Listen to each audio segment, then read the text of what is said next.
Good evening, guys. Yeah, it's us. It is us. It is us. Not only is it the host, Melvin Laws of the Nobody Asked Me Guys show, I have with me again none other than I'm going to call her Dr. Chantel Overton tonight. We're going to do a smorgasbord of Overton stuff. We're just going to talk Black history. We're going to talk about some things in general. We're going to talk about life. I decided to don my dashiki this evening and a trinket just to even set myself more in the mood because many times we get so engrossed on costumes when we start talking about being African American, being Black, and we forget about the work and all of the things that go in there and all of the stuff that we should do. So tonight, guys, we want you to focus. We want you to focus on getting ready to engage in the conversation. Please come in and join us FaceTime. Please write comments in the box above. Please feel free to ask Chantel any questions that you might want to ask. Feel free to share anything that you might want to share because we will not pull any punches. And we definitely want you to understand that we full well understand that 365 and this year happens to be 366, being a leap year, is our history every day. Now, a precaution for you. If you are afraid of being who you are, you may just want to turn this show off because we're not afraid of being who we are. And we love all human beings. However, we make no apologies for being who we are. Now, we're described as African Americans and all of that. We know, as far as history tells us, regardless to where you are on this continent, it ultimately says that there's a 99% chance you came from the continent of Africa. So we want to wish you guys a good evening. We're so happy that you're here with us on the Nobody Asked Me Guys show during our Black History presentation. And again, I told you I'm going to call her Dr. Chantel this evening. She's going to be sharing with you a plethora of things, just a smorgasbord of a whole lot of stuff. So see, we're not going to try to pigeonhole and put her in a box because first of all, guys, what you should know about Dr. Chantel now, you can't pigeonhole her or put her in a box. Good evening, Chantel. How you doing, dear? Good evening, and thank you for that. But as many degrees as I do hold, a PhD is not one of them. I am Oh, not you have going a to take PhD in that. life. You have a PhD in life. So Well, I will say that. I will say that. But whenever I think about that, I think about the honor of being able to call my uncles who founded OvertonNation doctor because they worked very hard for their doctorate. So, and then I have a cousin on my mom's side. Her name is Dr. Zuber. She worked extremely hard for her education. So I would never, take that lightly when I know so many people, even in my own family, have worked hard for that. But I do have a doctorate in life. Like, I've lived enough and experienced enough that yes. But I'm just Chantel. I mean, I have a few degrees and I have tons of experience, but I'm just Chantel. well, listen, I embrace that, and I appreciate that. I feel strongly, and unlike your aunt and uncles and cousins, etc., you probably hear millions of people talk about a doctorate when finishing their dissertation. I'm one of those guys. So all kind of superintendent certifications, all that stuff. But I got lazy at the wrong time, and I make no apologies for it. Possibly before I go to sleep, I may do it just to say that I have it. So I Mhm. certainly take no oomph at all from those individuals that persevered and hung in there. But thank you for straightening us out. Yes. Well, Well, I mean, listen, I do appreciate the compliment. I really do. most Thank you. certainly, Thank you. That's most a certainly. huge compliment. Hey, listen, Uh, I call them how I see them. what are we going to talk about tonight? Where do we start? I think we should just, we just open this thing up as I said, a smorgasbord. I don't know where you would like to start. I know you have so many things to cover just with the Overton Nation itself, the banking situation, family members on either side, the give and the take, as people like to say, the yin and the yang. The movies that have been out lately. We've just covered so many topics, and I know that when I've been watching some of the posts that you put on Facebook, and you've been highlighting so many prominent people of color, as you've shared with me on more than one occasion. Many of them related and being a part of the Overton Nation, but just your overall respect for Africans that you also have shared some other information as well. So if you're comfortable starting with just Overton Nation, if when you started the first day of the month, you want to talk about that process, or how you broke it down, or how you decided to just even do this.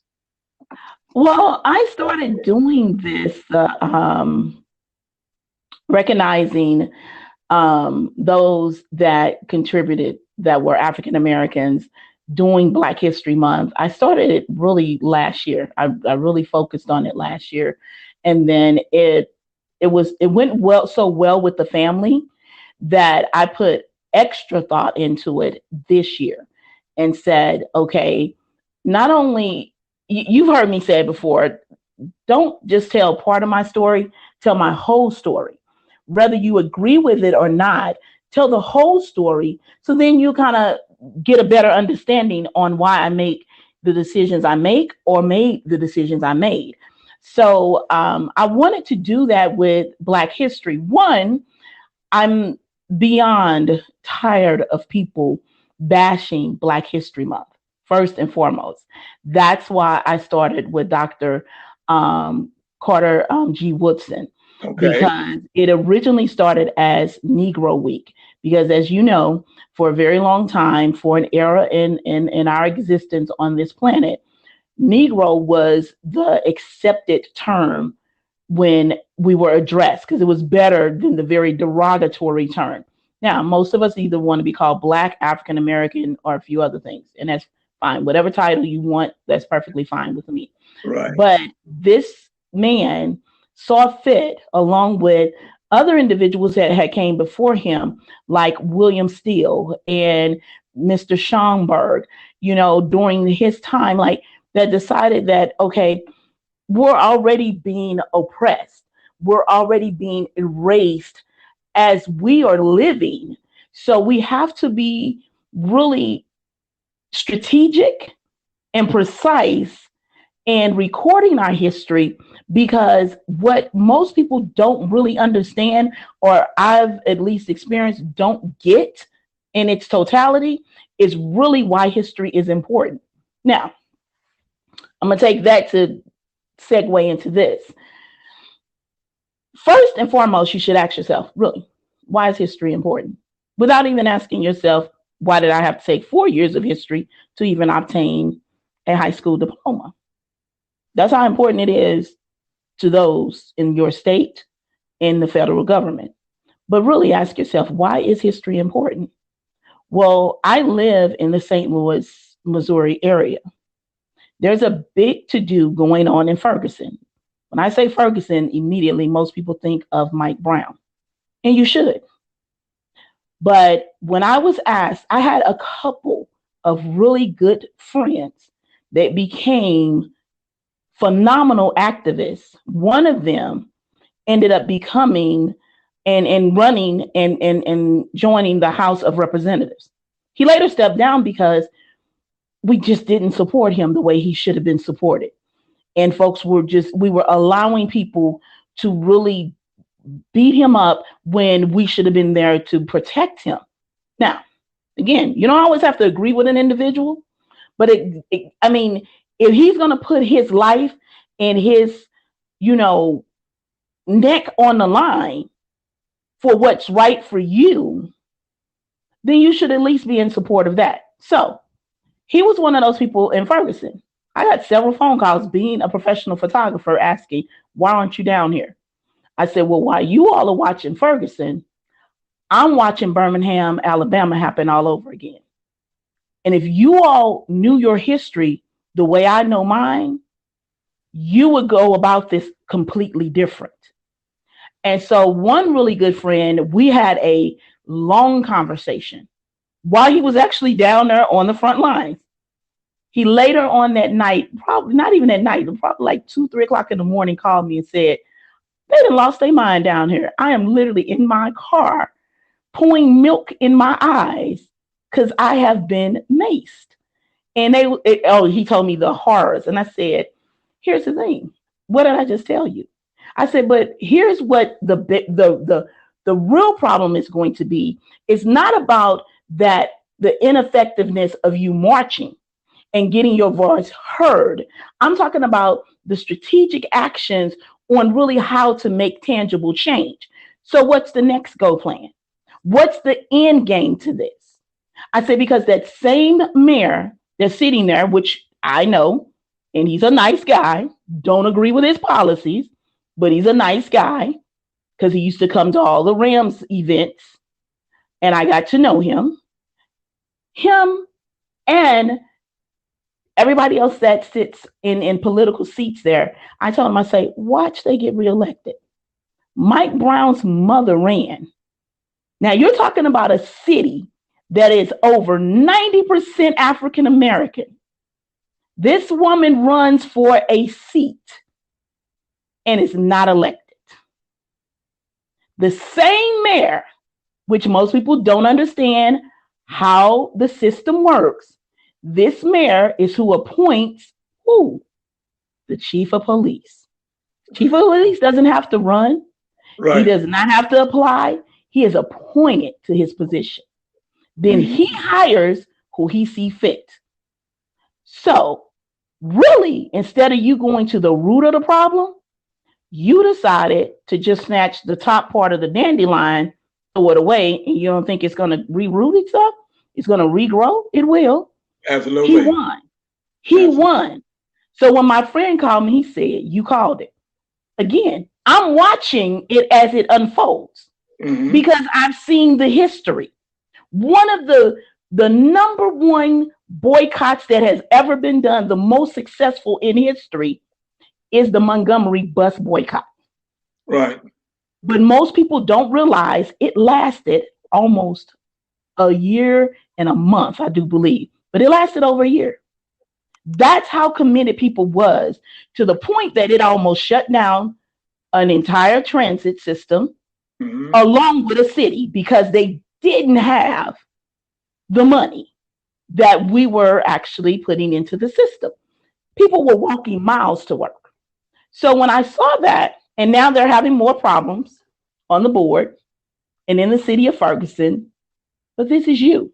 And what I say to people again, when do you finally ask yourself, why is history important?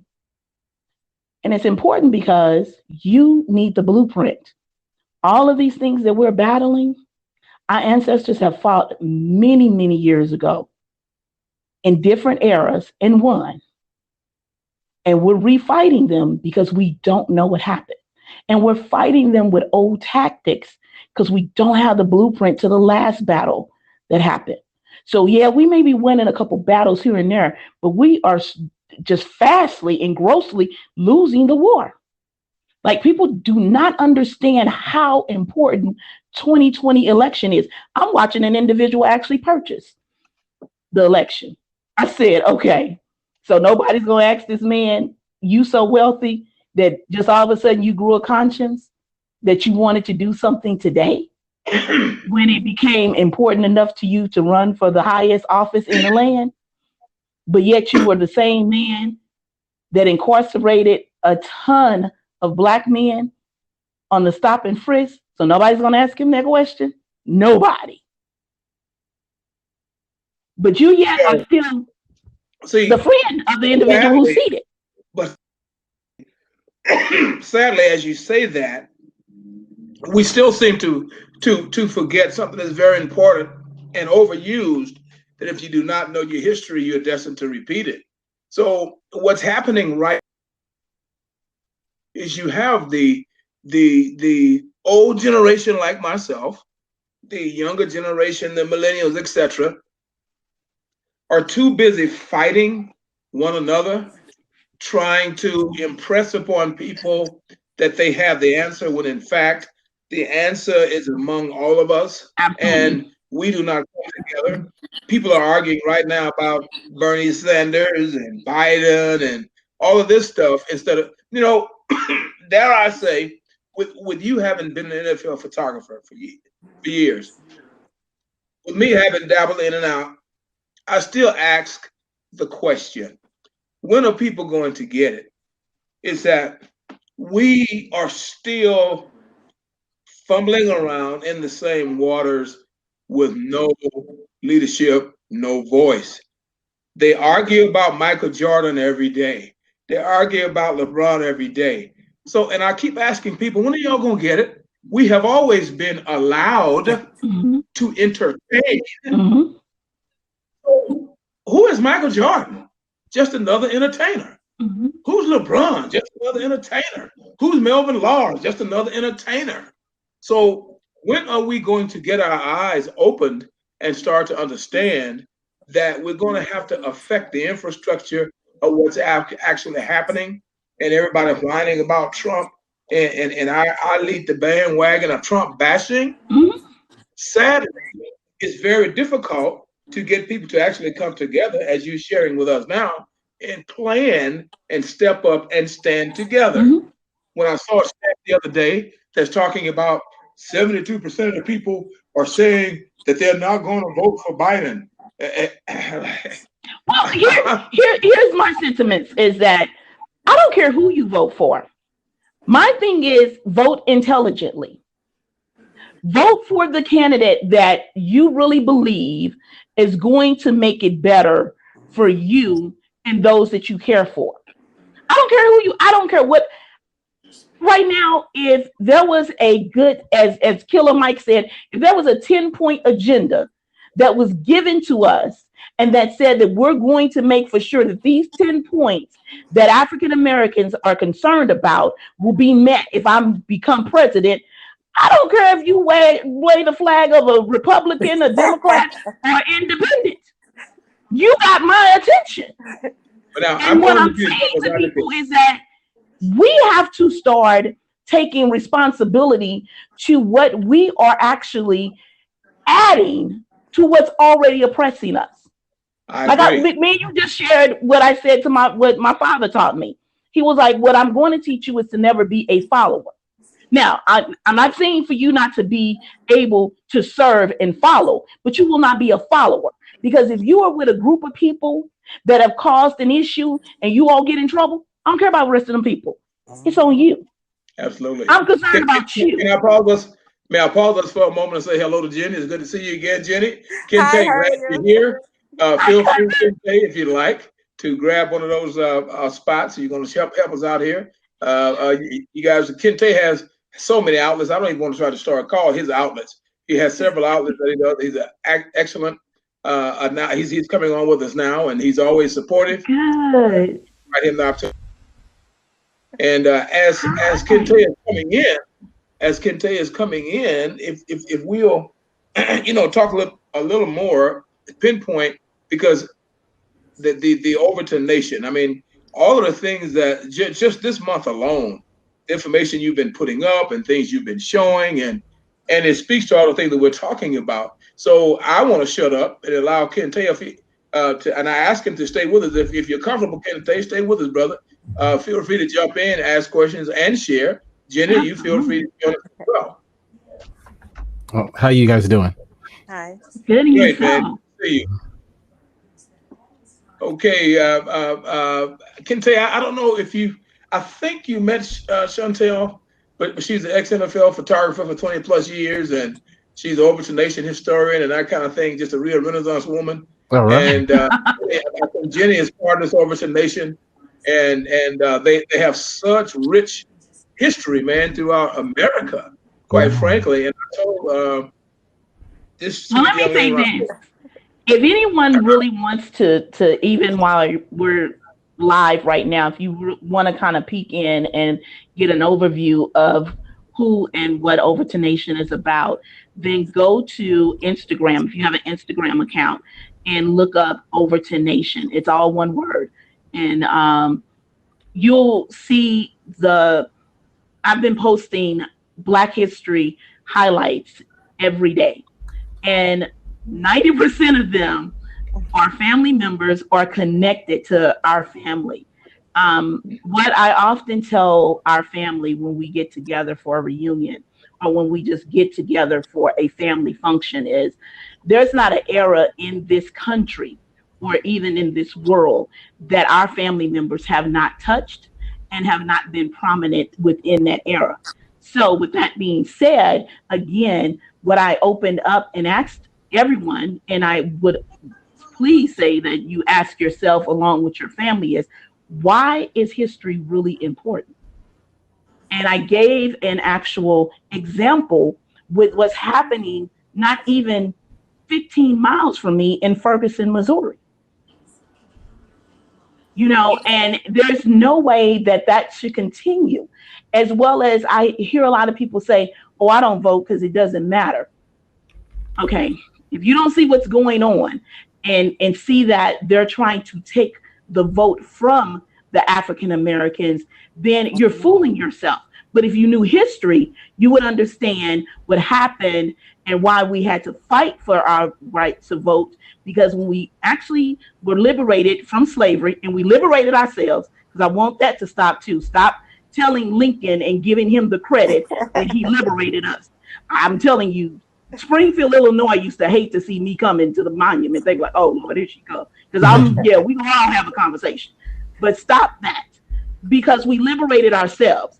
Secondly, when we went into the Reconstruction era, Blacks ran this country for about 7 to 10 years.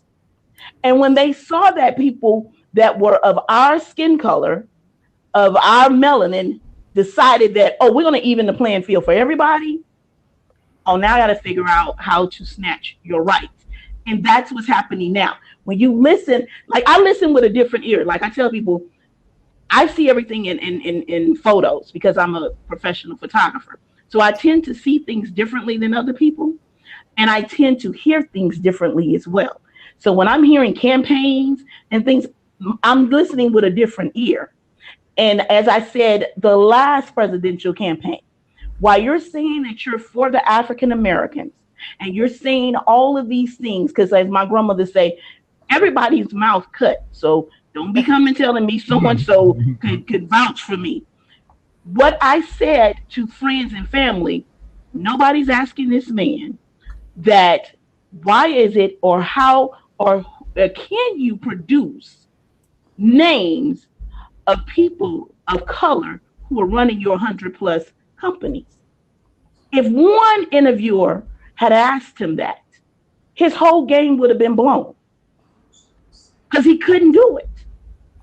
I'm talking about not manager of such and such and not head of this department. I'm talking about CFOs. I'm talking about CEOs.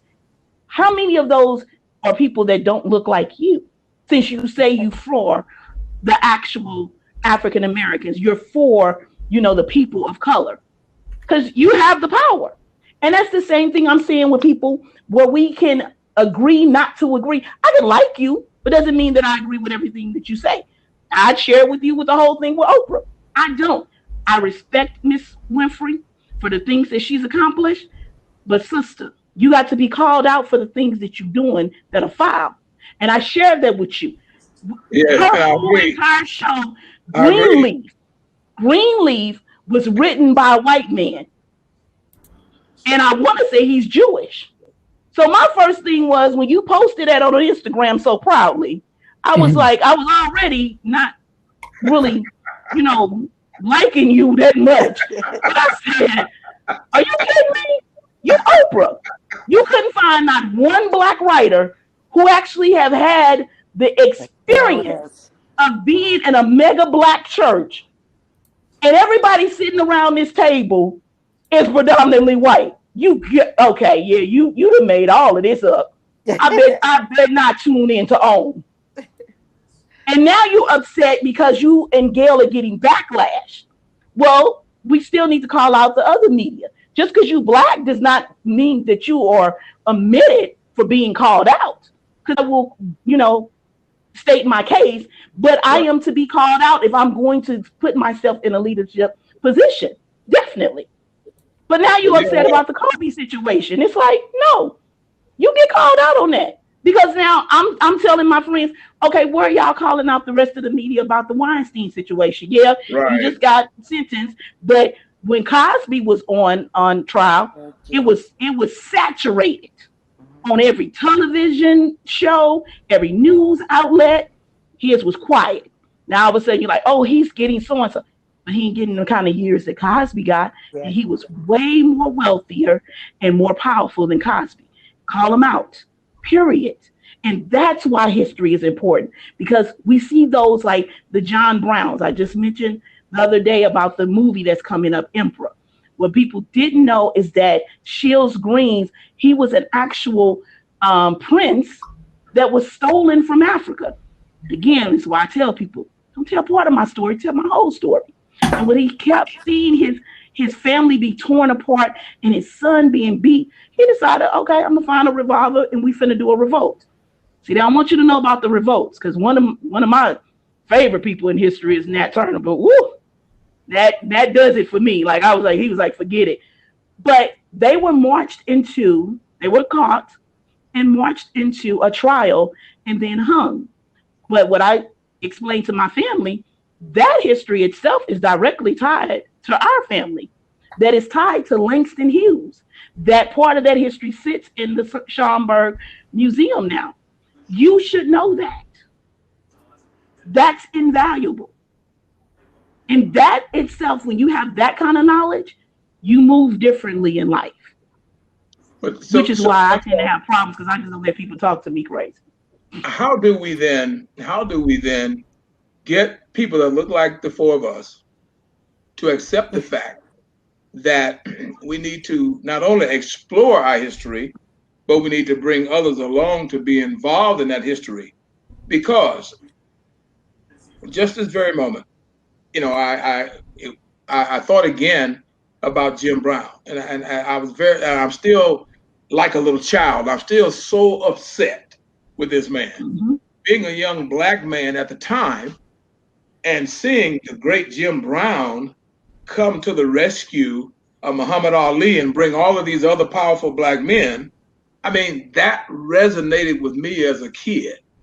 And to sit here as a rusty old man and to see that same Jim Brown turn and do a total opposite. Even before that, you attack Colin Kaepernick about how you would disrespect your flag. And everybody knows that Jim was a rebel. And then you turn around and go meet with Trump and talk about he okay. So I asked that question because of what I've just added extra. How do we get people that look like the four of us? Well, first of all, that we need to not only know our history, but bring those along with us. Absolutely. First of all, we need to be realistic. Nobody's going to agree with anybody 100%. I have a best friend, and we're respectful enough with each other. When we don't agree, we just don't talk to each other, because we're not going to say anything disrespectful to each other. We're not going to be hateful to each other. And when we decide that we have at least calmed down enough to come back and approach each other in a loving manner, because she's more like a sister than a best friend, then we're going to have a conversation. Now, if it's actually important enough, we'll discuss it. But if it was something that was like, you know what, that was crazy, I was just in my feelings, but that comes with self-preservation first. So you have to have enough common sense. My grandfather used to say, and I didn't understand it when I was little, my great grandfather used to say, education is only a wall built around common sense. When I got older, I said, oh, common sense ain't that common, but education is handed out every day. So first off, we need to have enough common sense to say, okay, we're not going to always agree 100%, but let me at least respect you as a human. Let me respect you as the right for you to live your life as you see fit. Then the second part is that pay homage to those that broke down the doors in order for you to live in the manner that you live now. Even those that struggled over in Africa, that were fighting and lost their lives, even those that jumped overboard. Because I hear more people say, oh, I have more respect for those that committed suicide than those that actually decided to go into chains. Well, brother, if the person didn't go in chains and endure what they endured through slavery, where would you be? Most likely at the bottom of the river. You would have Hypocrisy, never doesn't it? made it. It shows you the hypocrisy. It I, shows you the hypocrisy. I want to first thank you, Brother Melvin, for letting me come on to your program and being with these two wonderful ladies. And I love what you're saying. I do want to speak to what you were saying about Jim Brown and other lions like him. I think one of the biggest problems that we have is we in our community, we don't have an institution that protects our lions. So, for example, like during the 60s, we had some riders, people who really fought for us, who really laid their lives on the line. We don't have anything we don't have anything to take care of our lions. So what happens is academia does it. They start giving them, cushy jobs and whatnot. And in Jim Brown's case, the NFL, they were giving him positions with the NFL. So what ends up happening is it starts to, because we don't take care of, these lions and lionesses. So many wonderful Black leaders died in squalor, True. and that's something that we need to also look into, because to be honest with you, there is not a real path to being pro-Black as far as, okay, so you have this great position, right? And then you speak out and then you lose your whole livelihood and you're on the street. You know what I'm saying? We need to build something within our community so that when someone does do that, that they're taken care of. And they, not only from a financial standpoint, but from a community standpoint, like we're here with you. I've spoken up many times, and this is what I'll get is Black folks will be there, right? They'll come to me privately and say, I really like what you said, brother. Oh yeah. They'll whisper their, support. We need to be like, when people, brothers and sisters stand up, speak truth to power, they can't if they look back and there's nobody behind them, or there's no infrastructure behind them, then, it really is, it's discouraging to others. And what it does is when you see what happens to people when they do speak up and there's nothing to protect them, then other people are like, look, I like eating. you know what I mean? Mhm. So I understand it, and it's hard. It's hard to speak up. So Brother Jim Brown, I don't know how old he is right now, but 84. he's 84 years Mhm. old. He's getting money from the NFL.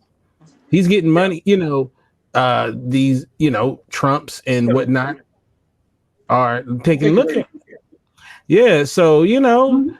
I think a lot of that is what that is. And I would I agree have with to that. agree. I have to agree with you, Kente, and I appreciate you bringing that out. And I will say it's very frustrating. Yes, been there, done that. Got the T-shirt, trophy, mug, pencil, pad, all of that. And what you're saying is very strong, and what you're saying is very true. I would just put a caveat to that simply by saying is that when you are a sacrificial lamb, because unfortunately that's what you become many Right. cases, and you said all of that, that I would hope now would inspire people to rally.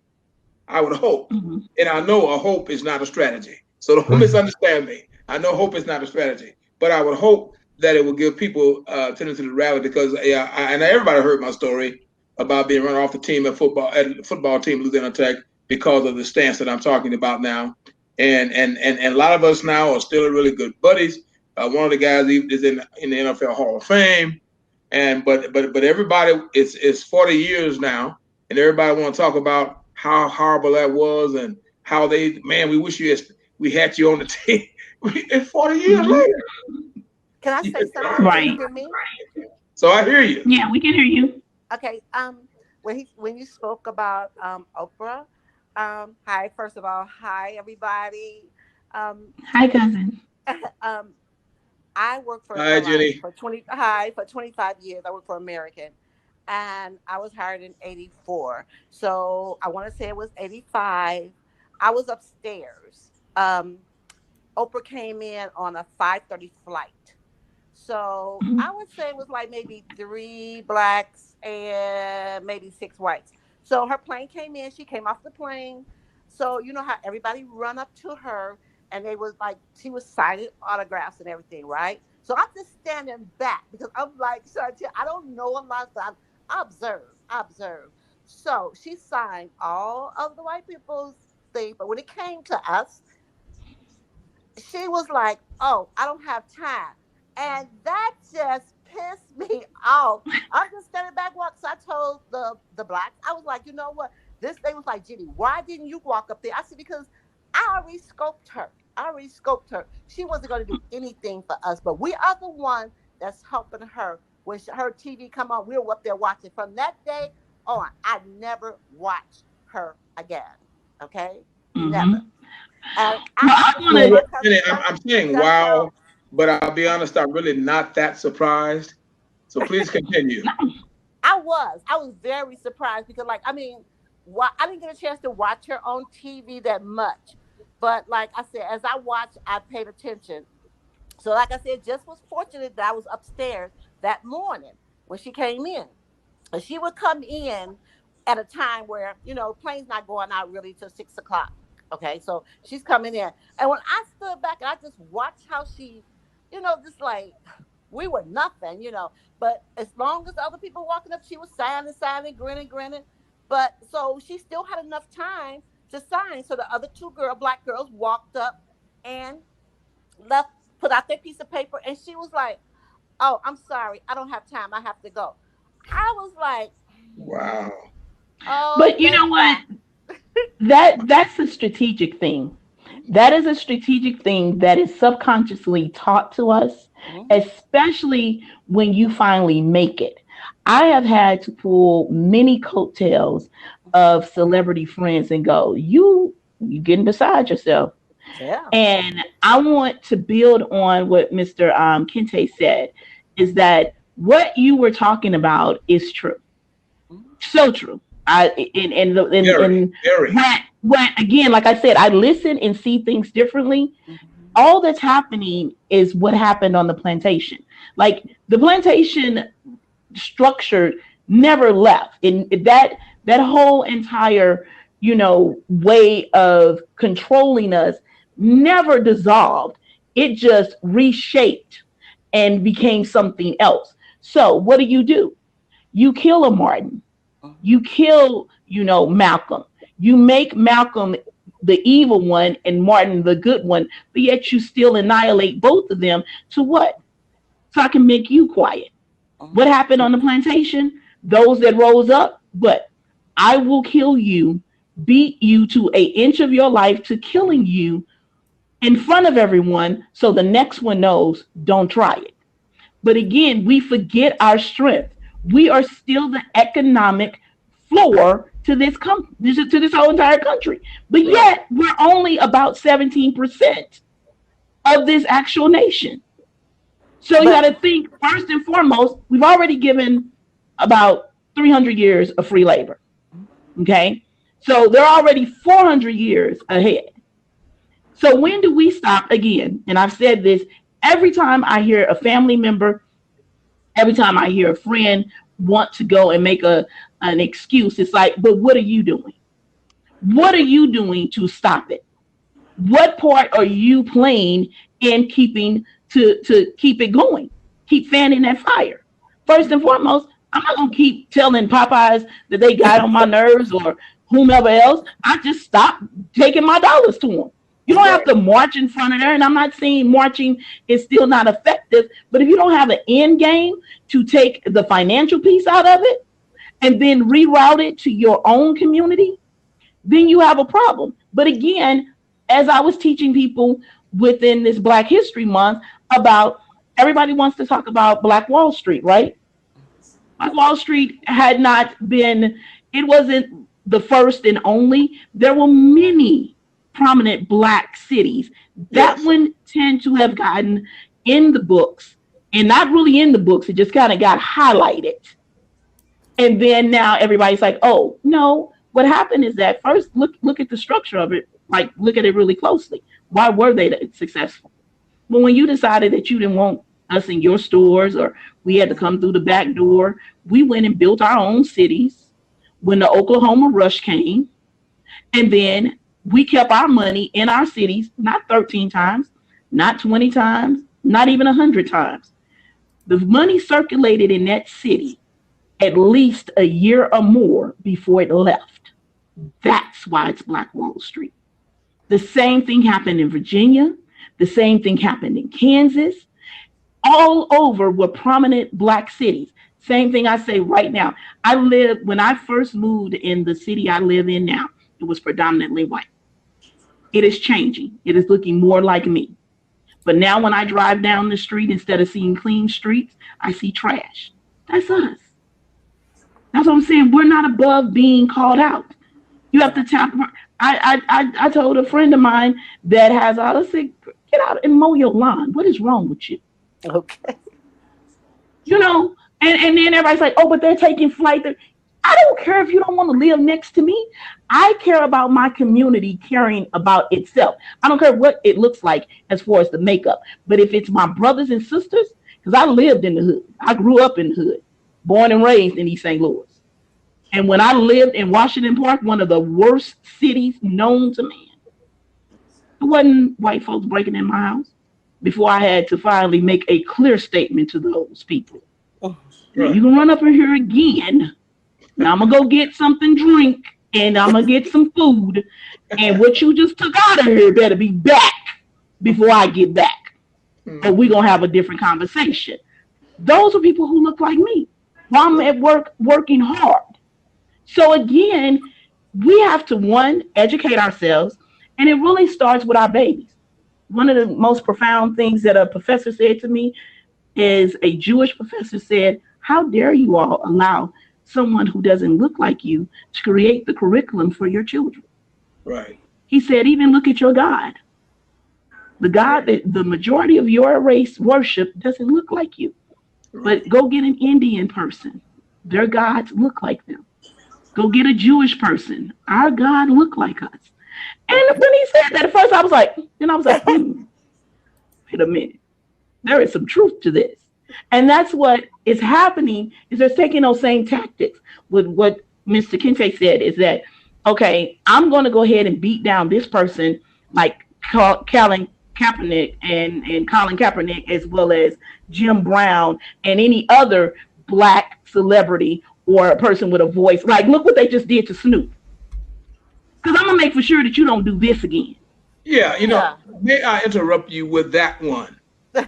Now, you talk about somebody was just like, and now I always thought I was pretty astute on life.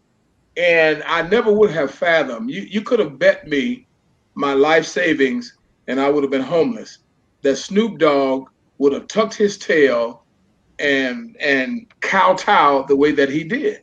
Okay. I understand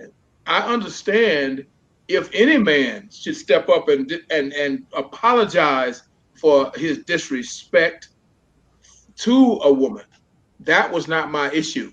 My issue is and remains is the fact that he didn't stand up for his reason for making the statement. Yeah, apologize, be a man. You never should have called her these names, all of that. I agree with all of that. But and then when we was the Attorney General, who am I trying to say? Talking about she'll send the that we'll send people at him. Yeah. You didn't send anybody at anyone else when they were talking about doing things with President Obama or anybody else, but you want to send at Snoop and talk about leave Gail alone. Well, my question always is, who is Gail? Other than an Oprah clone. So that's all. It's okay now. It's okay to trash Kobe. So why not, Chantel, you said it. Hey, let's tell my whole story. To be innocent, no sperm, somebody else's sperm. The girl admits she lied, but they know because this poor little white girl, so Kobe's got to pay some money so he can just let this go away. No, that's my point. They want to continue to try to play this thing out as if Kobe was guilty. You know Trump is guilty, but he's sitting in the White House. You know Weinstein is guilty, but he's still playing around. All of these guys, all of these white boys is never brought to accountability. So that's what I'm saying. When you mentioned Snoop, I was shocked. You know, you such a thug, you sold this, you sold that. Then the way you back down without standing, he could have very easily apologized. He could have very easily cleaned up his statement. He could have very easily shown himself to be a man that he should be by saying, hey, I was out of line. I never should have even taken it there as a man toward a female. However, my point is this. He never did that. Well, let me say this. He's a weenie too. Let me say this. I'm always studying, and I'm always extremely drawn to people who are very intelligent and have what I feel is something intelligent to add to any conversation. And even though I am not a Muslim, there is a lot that I appreciate and respect about their religion. And anyone that is listening to this, when it comes to that Gayle and Snoop situation, look up what Minister Farrakhan had to say. It was deep. It was deep and straight to the point. Because again, that's almost like when you're a Baptist and you often hear people who have children that says you are to honor thy mother and thy father. I have often had to tell adults, but don't just stop reading there. Keep reading to the next passage, because he charges you to say, don't you bring your child to wrath. Yes, so again, Minister Farrakhan gave a great response to the whole situation. And yet, and still, I will add, Gayle has yet to even publicly apologize to his family that was grieving. Not only that, you knew. I get you asking the question as a journalist. I used to own a magazine. I used to be co-owner of a magazine. So I know journalism. Not from a photography standpoint, but I know journalism. So I get why you asked the question. But not did you just ask the question, you kept going in on this girl no matter how she answered it, because she kept saying that she has nothing but the utmost respect and love for her friend. And because you were not getting the response that you were looking for or attempting to break her down to, you kept badgering her with a question just being asked in a different format. So for that alone, yes, people had a problem with it. I often tell people too, what do black people really have a problem with the whole OJ situation? Most of us believe he did it or either had a hand in it. Then you wrote a book about what if I did it. But the problem that black people, I was at that time, I was I was on the road with the hottest group in the nation and still working in the hospital. So a lot of the white folks around was like, that's just something. I said, no, let me tell you what black people really mad at. Whether he's guilty or not, what the problem was, you all were going to make him guilty. Now that's the problem. Now, them same black people that was sitting and saying, no, let us protect you and not let you get railroad. When you then turned your nose up to that same community and then turned around and went very ignorantly to go steal your own stuff, then we looked at it saying, yep, now the system gonna get you for the whole thing. So you know what I'm saying? So again, we have to, and I have good friends that are good friends with him. Matter of fact, not too long ago, I was in Vegas. A good friend of mine was like, hey, and I'm like, He was like, now that ain't right, Chantel. I'm like, you know me, don't do it. And he spoke to me, and I was like, hey, and we knew each other from the field. Let me say this to you. O.J. Simpson is originally from Rodessa, Louisiana, which is population right now is probably less than 200. All right. OJ, the reason I'm laughing so hard is not only because of what you're saying, but O.J. Simpson is my wife's cousin. See? And the family, I'm just being honest. The family, even, have many discussions. I'm sure I have not been in discussions with them, but I gave my rendition to OJ's cousin by simply saying this. Having always been a city boy myself, having been around people that are familiar with gangs and athletes and all of that, I said it's real simple. It's not math. Is that he probably did none of the murders, but he knew all about it. Absolutely, and that's what I'm saying. I'm not saying that he did it. I'm saying it would have been impossible for him, and that's why they didn't convict him. It would have been impossible for him to murder two people and to be able to everybody, all this stuff. everybody knows that. Everybody knows there's no way that one person could have murdered two people. So that's what I'm saying, and that's what I said to people is that most people believe you had knowledge of it, or that is what most of society believe. Now, I have my own personal beliefs, but I will keep them to myself. But at the same time, be logical and be real to the point that we even hold all of us accountable. Just because you look like me doesn't mean that you shouldn't be held accountable. And may I return to Gail. That's why she needs to be held accountable. Absolutely. You've already said it. No empathy, no sympathy for the man's family. Secondly, and you use the word intelligent, so please let me jump on that one. Any intelligent person listening to you can hear that you are trying to get an answer that's going to please your less melanated audience. Absolutely. That's who she was trying to get an answer for them. Thank you. And Black people, even the quote ghetto people think that are so stupid, they got it too. Is that she's trying to get an answer for white people. But see, that's what Mr. Kente was just saying. She took any cost to try to achieve that. It didn't matter that the man's family is grieving. You just want to try to get your ratings up and make sure that your white bosses give you the raise that you're going to get at the end of the interview and all that. But again, that goes back to the original question. You need to ask yourself, why is history important? Then you need to ask yourself, why is it that I don't support these individuals that go and put their neck out? Like my cousin that's on here, everything that we ever sell or put out for OvertonNation, she makes sure that she supports. Where I can't say that for everyone. And here's the thing, and I often say to family members, we have no problem because we have an entrepreneur program for our children. We have no problem having our children go and sell Girl Scout cookies. And again, nothing against the Girl Scouts.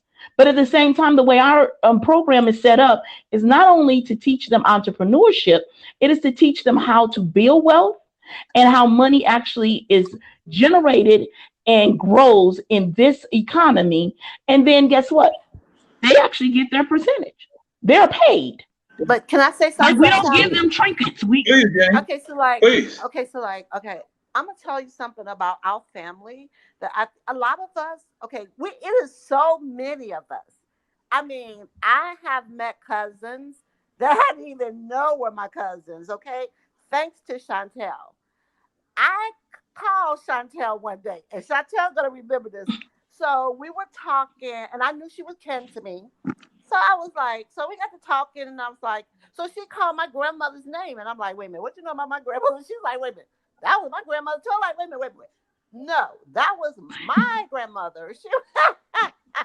So what I'm trying to do now is like reach out to the other Overtons to let them know who. I mean, I know she was my cousin. I know I have first cousin, but then again, my dad was a Morgan, and it is so many of us too, And Chantel has like taught me so much. I mean, everything she put out, I read. Then I do a little research because I'm retired now. But and I'm learning, so I'm trying to get the other ones to learn, like John Overton.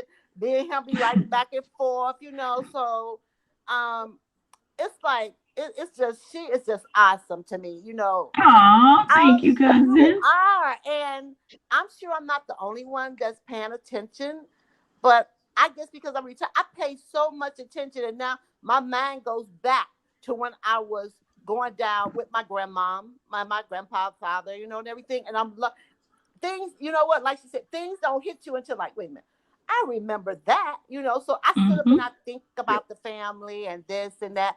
So like Sheila, she know who I'm talking about.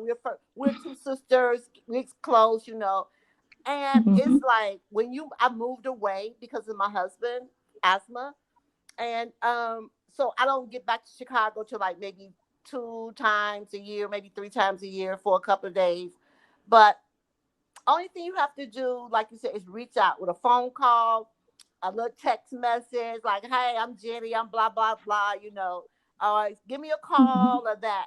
And thank you, Chantel, for everything that you do. Because I'm telling you, I need a few of your brains. Thank you. Thank you. I mean, That's it's a so lot cool. of hard work. It's a lot of hard I work. And what I would know. say to the masses of people is that, as cousin Jenny know, that we've had back to back deaths 2 years in a row. And what is sad to me is not only that we have lost these elders now, Yeah. and actually our one cousin, he was fairly young, but Yes. we've lost that knowledge. Like that's knowledge that is going to the grave. What happens is that what saddens me even more is that we have no problem spending whatever dollar amount it is to go to a funeral or wake, but we won't spend that same fraction of money to go to a family function or go to a reunion. That is a problem. That's where you learn the history. That's where you become familiar, because family really means I'm familiar with you. I have a lot of extended family that aren't blood related to me. One of them are the Jacksons, Stephen Jackson's family. Like every time I'm in Vegas, Mama always cook me a good meal. Know that I'm coming. And she'll tell me, "Now I know you're not in the city and not finna come see me." And I'm like, "Absolutely not." So that means I'm familiar. And then you don't never know what's going to happen, that you may have to pick up a phone call and say, "Hey, can you?" And it's not always about somebody doing something or needing something. But again, if we can support all of these companies and all of these people that have nothing to add to us, but just take from us, then all we have to do is take them same dollars and take it and put it into someone who's actually trying to make a difference. And that's the thing that I constantly preach to my family. And it's like, we're not asking just for donations. I'm telling you, if you do donate, I'm going to give you something. But then I get pushback, but yet you have no problem going to donate to the Red Cross. And I've been a fire victim. I can tell you, they don't give much to us. They don't give much to us. Or I can say, we have hurricane victims. Can you all give as the family? Then someone calls and say, "Well, let me find out what you're doing with this." If you're not calling the Red Cross asking them questions, ask me them questions. Are you sure you don't know any of my relatives? Oh, we probably Chantel, do. We could probably end up crossing. Look, we are truly kids. We are truly kids, and like we think like me. Okay, I don't have time for that. But again, what? Something has been bothering me, and I mean, I wreck my brain at night thinking. Okay, it's like really. So we're gonna go back to politics. I listen to some of the black people. I just can't get in my mind that why they can't see what Trump is doing to them. But it's like, oh my, I get so upset. I'm like, you have lost a lot of friends. Not because of me, because I speak out about how I feel, but they don't like what I say. So it's like this. If you don't like it or you don't want to hear it, that's your problem. But you better pay attention. Trump is not for you. He's not. right, He don't give a darn about us. Oh, they were like, oh right. yeah, oh yeah. All right, how much do you make? How much do you make an hour? Okay, stock market just plunge. Okay, so but and that's back to saying it doesn't matter what the candidate is under, because Mr. Rich over here that's running as a Democrat at one time ran as a Republican. Right, but my thing is be informed and intelligent enough to know why. So then if you win, lose, or draw, you can say, "I did it because of these reasons, and these are the reasons I stand on." That's all I'm saying. Because again, hats off to Killer Mike. I tell people all the time, if you really want to hear something that can, make you really think about this whole process, listen to what he said when they were at the summit, because he was talking about T.I., who was a good friend of his, and another, I can't even remember her name. They were arguing. And he said they're basically arguing who has the best master, who has the best slave master. He said, Yeah, but, I heard that. you know, I heard that. and he was like, and he was like, no, because I'm disagreeing with my friend. And again, we don't have to be enemies for me to disagree with you. You can Right. be very much a good friend of mine, and I'm not going to agree with everything that you do. Right. You know, Absolutely. it's And just that ladies, simple. absolutely. And we could be talking all night. We're going to wrap it right here. And Jenny, I think you won once before. And as I said before, Overton Nation has a standing appointment Sure. here. So, you know, as we continue to, I think our next one will be part Okay. 6. So, but tonight, I think you know, we've done a little damage and we've shared some information, and we're familiarizing our audience more with Overton Nation, and you guys get a lot of views, by the way, Oh, and you know, that's good.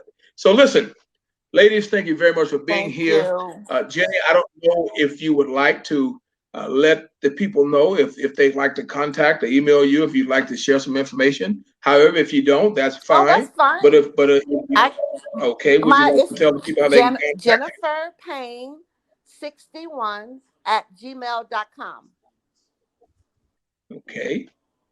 Okay. And Dr. Shante. Yes. well, what I would tell people, especially now through Black History, at any time you can contact me at overtonation@gmail.com if you want to see more in depth, because we never have enough time to speak on everything. Go to Instagram if you have an Instagram account and look up Overton Nation, and you'll see the things that I've been posting about the history of those that are connected to us. Also, you can always go to overtonation.com.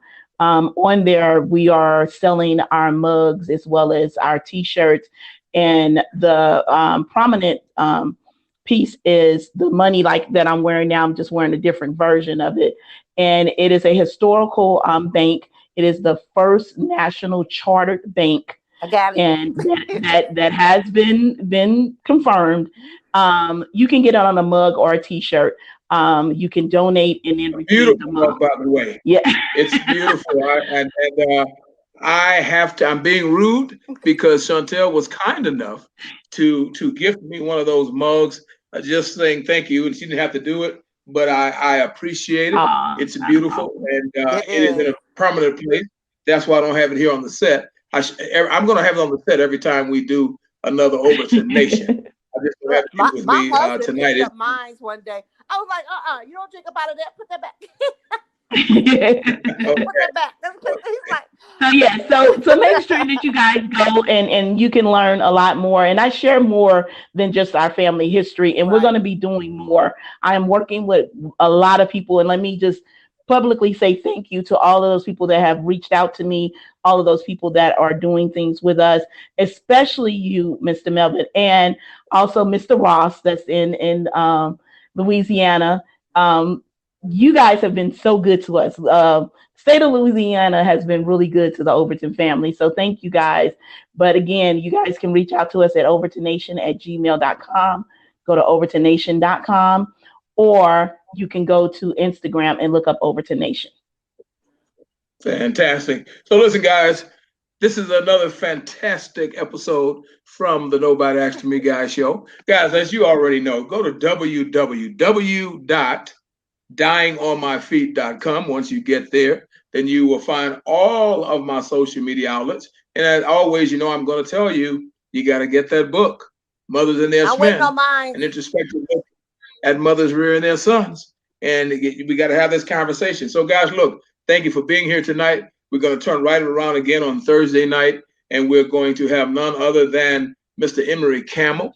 Mr. Emery Campbell is one of 3 authors of the book Gullah, and most of us have heard of the Gullah people and the Gullah language and all of that. So please come back with us on Thursday night. And you've heard me say many times that we have a plethora of guests from all over the place, and we don't want to let all the cats out of the bag, but have a great night. go to www.dyingonmyfeet.com and you will find us there. So, guys, have a great night. Jenny and Dr. Chantel, it has been great having you. We want you guys to have a great, blessed evening. Thank you. And the same Thank to you. you. Bye-bye.